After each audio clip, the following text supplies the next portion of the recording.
Welcome to this episode of Abide in Me, How Jesus Models Secure Attachment with God.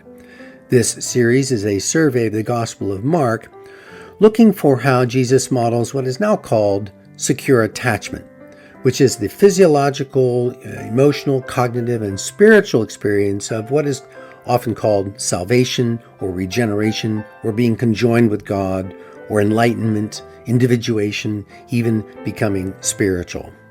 Through the series, we will discover the benefits of becoming securely attached with God, which is the transformation of one's life into one of joy and satisfaction. And we come to the third chapter of the Gospel of Mark.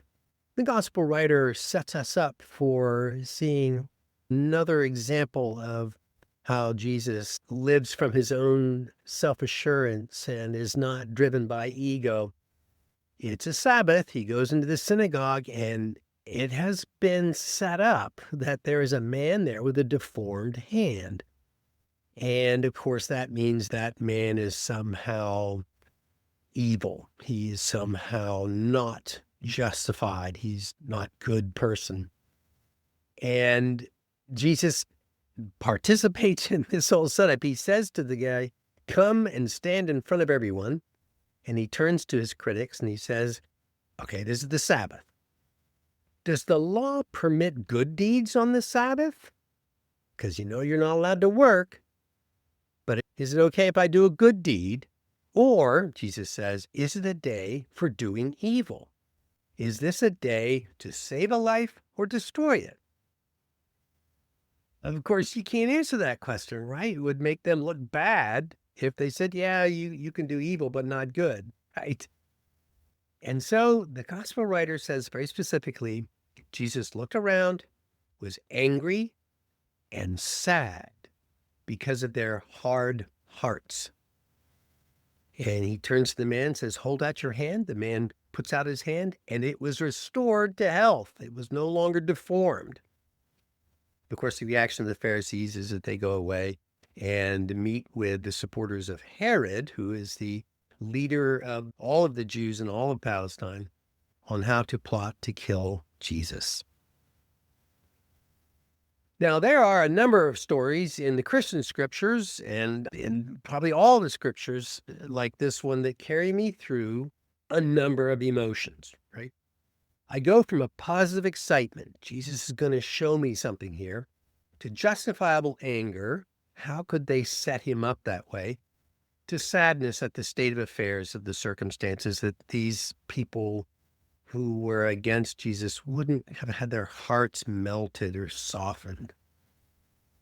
Perhaps you, like me, feel perplexed that Jesus had to confront the leaders, the opinion leaders, the ritual leaders, the governmental leaders who were opposing him so irrationally. Or perhaps you feel the agony of heart that Jesus had to go through all of this ordeal, including torture and death, simply to make the point that goodness is always acceptable. It's normal that in the course of a day, we would experience a variety of emotions. We regularly cycle through them. And that is part of living. We're wired that way to not be set in one emotion, one set of thoughts. We can change our emotions. We can change our thoughts. And that gives us a sense of ownership and agency about who and what we are. We get to decide what our value is, even though it is intrinsic in us, we get to choose it, right? So therefore, my view is that we are created to come to a place where we feel loved by God, by the source, by the creator. We feel loved, and that gives us the capacity to love others and to love the earth and to love what is going on. We are love receivers. We're also meaning-making machines, as people have pointed out, but the basic foundation of our living is love. And that is what gives the quality to the meaning that we create, that we then are responsible for. So the point is that love cannot be thought into experience. We can't decide what is the right love. Rather, love leads us to believe the way we believe. That's the premise here. And the possibilities available to us because of the variety of emotions that are available frees us up to intentionally and independently choose to be loving people, to receive the divine love, to receive love that is its source. And therefore, we will come into times, into circumstances, and into days where we lose something and we grieve. There's a loss of joy. We can recognize that. And it's also very clear that loss of joy has with it a fear of the loss of life. And that fear then becomes anger when it is manifested. So, in fact, this story and what Jesus does is modeling this process of our individuation, our regeneration, our salvation, our spiritual growth. The model that provides that our reception of love can be full and that our giving of love can be complete, such that we feel joy and satisfaction in that moment, in any moment, in that Sabbath moment, when we notice it going on here. And this is what I am here calling secure attachment with our God, with the parts of us within ourselves, with others, and with the earth. So our suffering result not from external circumstances impinging on us, but rather our suffering results from a loss of connection with that source of life, of love. In the gospel, that separation is called evil. And any ideas that support that evil are called falsities, right? Part of the allure of this evil and falsity, these ego states and these rationalizations, is that they are very effective at diminishing or even removing emotional turmoil or discomfort that is going on inside of us. Many wise people have seen that it is the nature of our ego, of our merely material mind, to seek resolution to this discomfort in any way possible. And the automatic first attempt at that is to raise ourselves out of the circumstances and to seek to be in charge or even in control of what's going on. So when I'm feeling that superiority over people and circumstances, I no longer have to be bothered by feelings of sadness or fear, right? I can simply suppress them. I don't notice them. And so then what happens, predictably, we've all seen it in ourselves and others, that then anger is manifested. And that anger feels justified, but good feeling, our current joy in that moment is actually very superficial and temporary. But it allows us to avoid those pesky negative feelings, as they might be called. So to mature as a human being, to be saved, to be regenerated, to come into this secure attachment bond, it's critical that we practice skills that increase our tolerance for the discomfort of what we commonly label negative feelings. And the flow of life, in my opinion, I'm observing, is supporting that work all the time, every moment, not just those special moments, but every moment. As Jesus pointed out in the synagogue here, every moment, even this time that they perceived was somehow different, called the Sabbath, was a time and a place to do good. How could anyone ever oppose doing good deeds, right? When is it the right moment to do evil? Right? Oh, yeah, we justify that, don't we? All the time, or maybe not all the time, but often. So the reaction of the leadership to Jesus' good deed in the synagogue when he healed the man's deformed hand was clearly an immediate response to what they perceived as a threat. They were afraid of losing control, of not being perceived as the people in charge. And so they resisted giving Jesus any standing in their hearts, not because the apostles didn't understand what was going on, but because these men felt that if they lost their superior sense of self, they would lose their very religion because they identified their religion as themselves. They felt called and ordained by God to uphold the rules of the synagogue.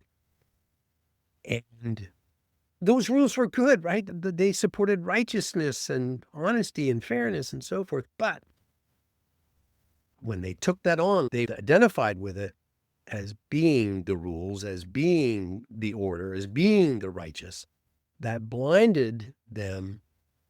And so they couldn't even see that they felt this need to be in control and need to be righteous, which was then threatened when Jesus comes along and shows that no, this is doing good is ordinary stuff. They actually could not see the goodness done by Jesus. They were so caught up by what they saw as their righteousness and their place. They were blinded to dismiss even the goodness of what Jesus was doing.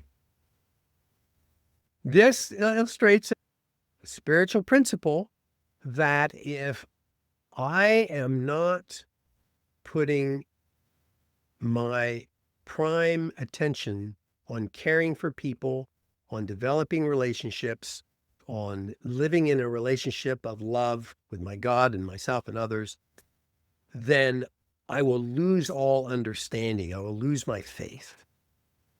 I will not see the goodness, which is what faith shows us. We're created as loving beings, and we want to be connected by bonds of caring and compassion and a wish for another's joy. What we know about love, what we understand about how to live, is that understanding is secondary because understanding and faith cannot play their role if there's no love supporting it, receiving it, being expressed by it. And that divine love that is flowing through all of creation has to be expressed by a faith. So what do? Well, our task is to be mindful of the emotions we are experiencing. For instance, prayer, the Sabbath, right, is a moment that can happen at any moment when we stop and put God's purpose, our mission, our passion in the front, leading us above our ego, above our own plans, above our need to be in control. We practice recognizing that we are receiving love, that our role is to pass that love on, and that we are dependent on that love for our life. And because we then have this opportunity to experience this love as being infinite and unconditional, unending, and we then experience the protection that gives us of our freedom to love others, that gives us this sense of security that we are living in the flow of the divine providence. We are going on the way. We are connected. And it is possible for us to learn how to discern when this spiritual connecting is happening.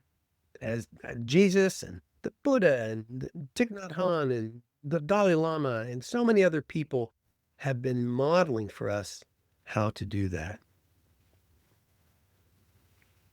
Jesus, in this story, explicitly asks the men in the synagogue to let go of their need to be in control when he challenges them. Does the law permit good deeds on the Sabbath, or is it a day for doing evil? Is this a day to save a life or destroy it? Of course, there's no answer that does not feel to them like losing the argument. And that illustrates the position they've put themselves in. The question reveals that these men are grasping for power to be the rule, to be the enforcers of the rule. Of course, there's got to be rules, right? Life is gravity is a rule, right? And of course, they will be enforced. However, these men are illustrating how I can make myself the rule, the ruler, the enforcer. And as so many wise people like C.S. Lewis have pointed out, the powers of darkness, our own ego, feeds the fear of the loss of that status. So it's not that we're not supposed to have rules and enforce them.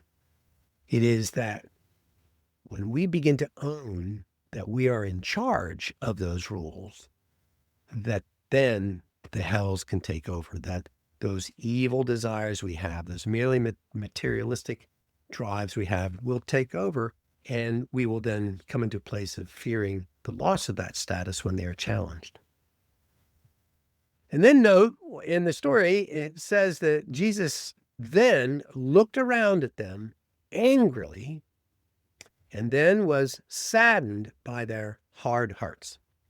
So again, here's a model that we've seen throughout much of literature and scriptures from every culture, a complete acceptance of the process of emotional reaction to circumstances, then a complete acceptance of these two emotions we often characterize as negative, anger and sadness. They're not really, but that's a convenient way to describe them.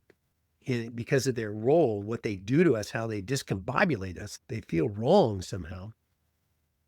Jesus can tolerate these emotions without being reactive, without being manipulated by the powers of darkness, by the hells, by evil spirits, by the culture that he also wants to be part of, right?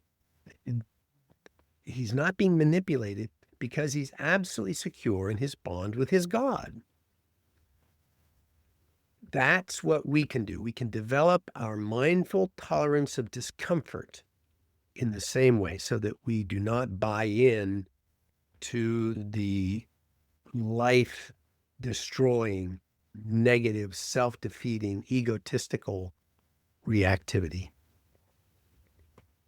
So, you come upon a moment in your life, you can make it a Sabbath moment, a moment of rest. You stop and you notice, am I justifying my correctness here? Am I needing to be right? Am I asserting my ownership of something, right? Even the stuff that we have. Am I enjoying someone's pain or failure? We can stop at that moment. Just stop thinking for a moment. Take a breath. Notice your breath. Notice your chest. Notice the heart in your chest.